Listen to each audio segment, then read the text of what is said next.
दुर्गा नवमी के दिन सुबह सुबह उठे और कंजकों के लिए प्रसाद बनाया।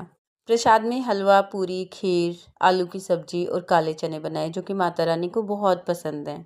पूजा आरती करने के बाद कंजकों को बुलाया और उनके पैर छूकर उनका आशीर्वाद लिया और माता रानी का जयकारा लगाया।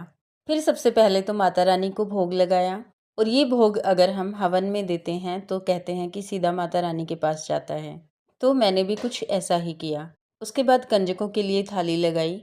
कंजकों को मेरे हाथ का बनाया हुआ खाना बहुत पसंद आया। मैंने थोड़ा लेट किया था और नवमी के दिन किया था तो मुझे लगा था कंजकें कम खाएंगी क्योंकि 2 दिन से खा ही रही हैं, लेकिन उनको देखकर मेरा मन बहुत खुश हो गया। अगले दिन सुबह आ गई थी मेरी फ्रेंड और मैं लगी थी किचन में खाना बनाने और उन्होंने की तब तक घर की सफाई। मना करने के बाद भी वो अपने आप को रोक नहीं पाई और उन्होंने मेरी हेल्प की।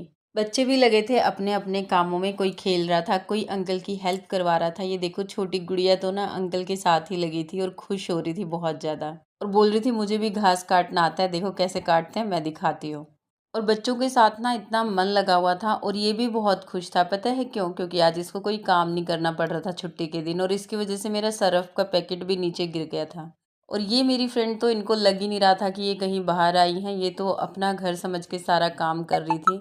अंशु का फ्रेंड भी आया था और ये दोनों तो खेलने में लगे थे। थोड़ी देर बाद बच्चों के अंकल आ गए थे, लेकर आए थे ढेर सारे पटाखे जिसको चला के बच्चे बहुत खुश हुए थे।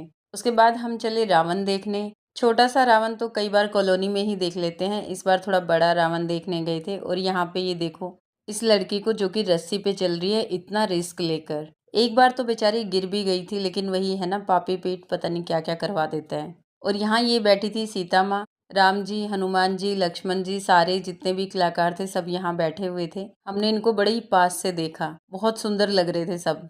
उसके बाद रावण को जलाया गया और थोड़ा सा गीला हो गया था तो ये एकदम से नहीं जला था, थोड़ा रुक रुक कर जल रहा था। और इसका मुंह तो इतना भयंकर था, देख के डर भी लग रहा था। ये इतना ही, मिलते हैं नेक्स्ट वीडियो में, तब तक के लिए bye bye and take care.